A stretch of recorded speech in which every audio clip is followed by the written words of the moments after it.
old. This is my friend Abby. She is a great friend, a super smart student. She's probably the most disciplined person I know and has a really cool tattoo, and she likes to question things. So this past week, Abby and I had a little debate about treating patients with FAI as physical therapists. For those of you who aren't really familiar with FAI, it stands for femoroacetabular impingement. It's basically a condition that causes pain and stiffness in your hip because the bones do not fit perfectly and they rub on each other. Long story short, Abby said it's going to be very difficult as physical therapists to get to the bottom of this problem with patients with FAI because it's not like we can shave off bones using goniometers and gait belts. And I thought about that for a minute and I said, hey, but we can still help them regain their range of motion at the hip by maybe mobilizing it or working on range of motion exercises. And then we can maybe strengthen the muscles around the hips so it doesn't hurt as much, and boom, they're back to living their normal lives again. But did I truly believe 100% of my response?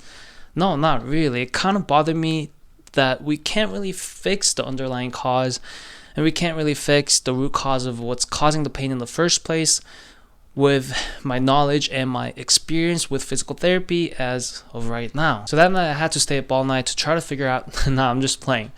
But I did start to question some of the things that we do though. Are some of the modalities and treatment that we promote only as good as placebo effect? I mean, ultrasound turned out to be all placebo, and that's what our profession believed in was effective not too long ago.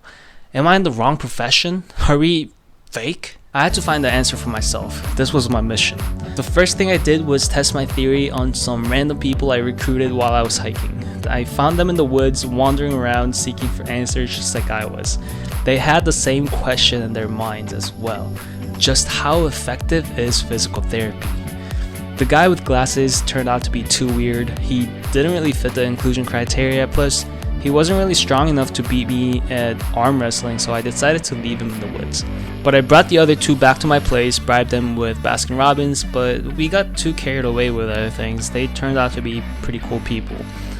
I didn't get a chance to assess them as a PT. It turned out to be a waste of my time. I sent them back to the woods. Next, I met up with Alex, a recent grad who just graduated and passed the boards. He is a PT, DPT, because he graduated from PT school and he's licensed now, so I figured he might know the answer to my question. How can PT be effective in times when we can't solve the underlying problem? Alex didn't give me a satisfying answer either, so I now had one last chance at figuring this out. This was my one last shot at answering this question, so I basically did what every PT tells you to do. I exercised.